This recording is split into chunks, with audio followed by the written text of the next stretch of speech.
Hello student, good evening. मैं doctor Surendra Kumar. आज मैं आप लोगों को इग्नू एग्ज़ाम दिसंबर 2023 के तहत जो इम्पॉर्टेंट क्वेश्चन है उसको मैं बताने जा रहा हूं। आज मैं आप लोगों को MPS 2 का इम्पॉर्टेंट क्वेश्चन देने जा रहा हूं जो दिसंबर माह में परीक्षा निर्धारित है। तो सबसे पहले थोड़ी सी बेसिक चीज़ आप लोगों को जान लेना चाहिए, उसके बाद मैं आप लोगों को इम्पॉर्टेंट क्वेश्चन दूंगा। तो MPS 2 में आपको पढ़ना क्या है? तो MPS 2 में आपको पढ़ना है अंतर्राष्ट्रीय संबंध, सिद्धांत एवं समस्याएं। अंतर्राष्ट्रीय संबंध, सिद्धांत एवं समस्याएं आपको पढ़नी है। और मैं आपको बता दूं कि ये 8 क्रेडिट का पेपर है और जो भी 8 पेपर का जो भी आपको 8 क्रेडिट का जो पेपर होता है वो आपका उसका जो समय होता है वो 3 घंटा होता है। इसलिए आप लोगों का एग्जामिनेशन का समय जो होगा वो 3 घंटा का होगा। चूंकि ये फर्स्ट ईयर का पेपर है और फर्स्ट ईयर में आपको 32 क्रेडिट पढ़ना है और सेकेंड ईयर में भी 32 क्रेडिट पढ़ना है। तो फर्स्ट ईयर में आपको 4 पेपर पढ़ना है जो 8-8 क्रेडिट का पेपर है। और आपको MPS 1 8 credit, MPS 2 8 credit, MPS 3 8 credit and MPS 4 8 credit आपको पढ़ना है। तो इसमें आपको जो समय है वो 3 घंटा है और अधिकतम जो अंक है वो 100 मार्क्स का एग्जाम होगा। लेकिन बहुत सारे स्टूडेंट ये पूछते हैं कि सर इसमें पासिंग कितना है? तो ये आप लोगों को जान लेना बहुत ज़रूरी है कि चूँकि इग्नू आपको 2 मोड में एग्ज़ाम लेती है, एक असाइनमेंट मोड में और एक आपका सेंटर पर जो एग्ज़ाम होता है टर्म इन एग्ज़ाम जो आपको दिसंबर में देने जा रहे हैं। असाइनमेंट अभी जमा हो रहा है, लोग जमा कर रहे हैं।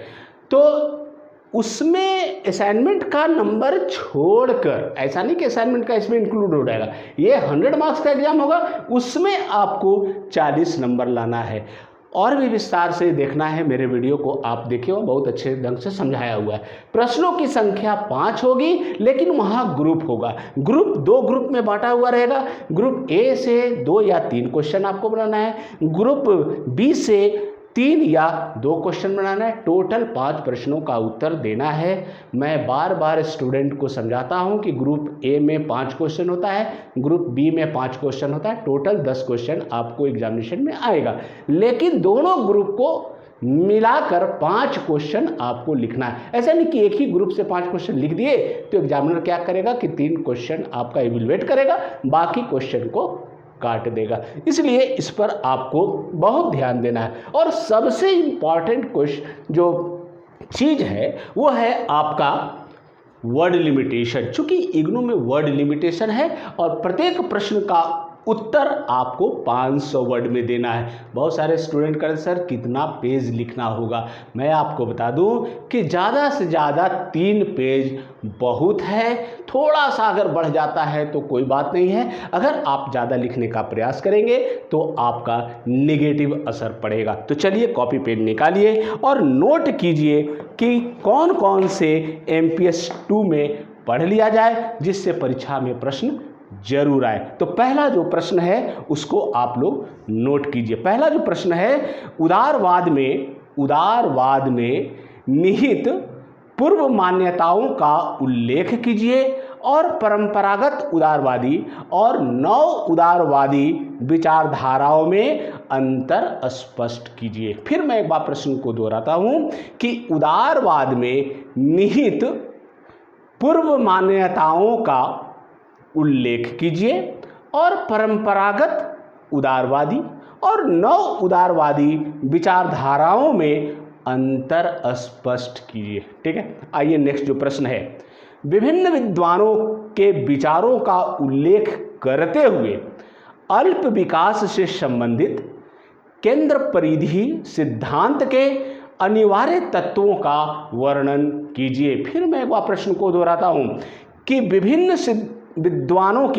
विद्वानों के विचारों का उल्लेख करते हुए अल्प विकास से संबंधित केंद्र परिधि सिद्धांत के अनिवार्य तत्वों का वर्णन करें। ठीक है, आइए नेक्स्ट जो प्रश्न है, अंतर्राष्ट्रीय संबंध चिंतन में अंतर्राष्ट्रीय संबंध चिंतन में राष्ट्र राज्य के भविष्य पर वर्तमान वाद विवाद का आलोचनात्मक विवेचन कीजिए। बहुत इंपॉर्टेंट क्वेश्चन है।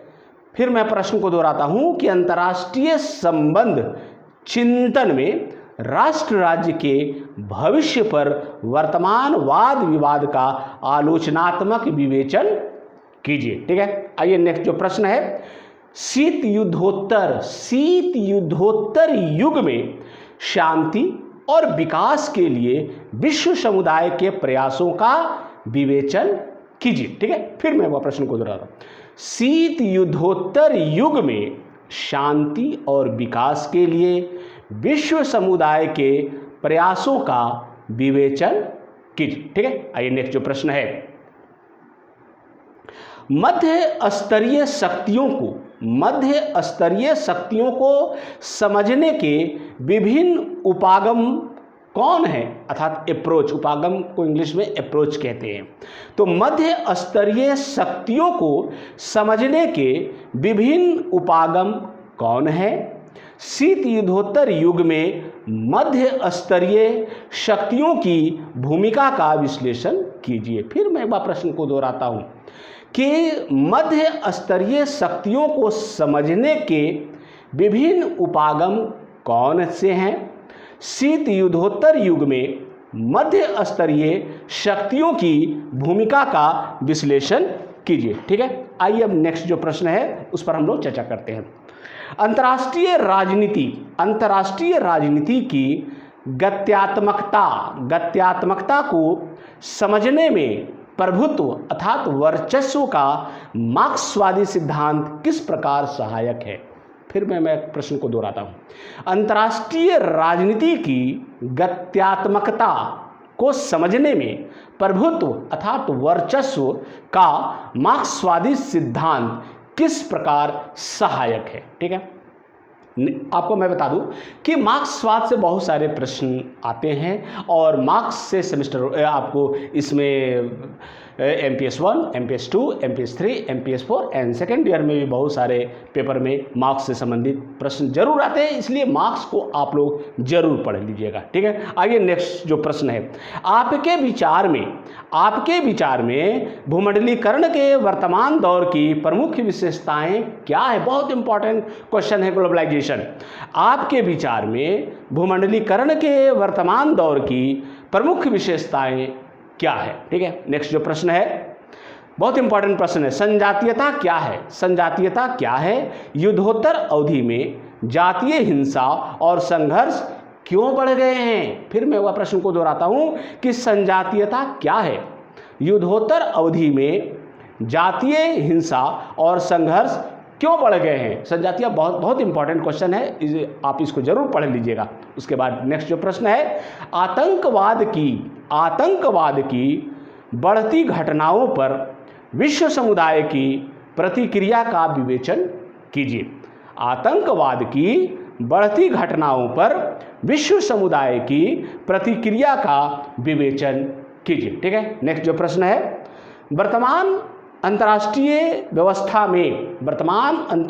व्यवस्था में चीन की स्थिति का मूल्यांकन कीजिए। बहुत इंपॉर्टेंट क्वेश्चन है, बहुत ही इंपॉर्टेंट क्वेश्चन है। वर्तमान अंतर्राष्ट्रीय व्यवस्था में चीन की स्थिति का मूल्यांकन कीजिए। ठीक है, आइए अब नेक्स्ट जो प्रश्न है उस पर हम लोग चर्चा करते हैं।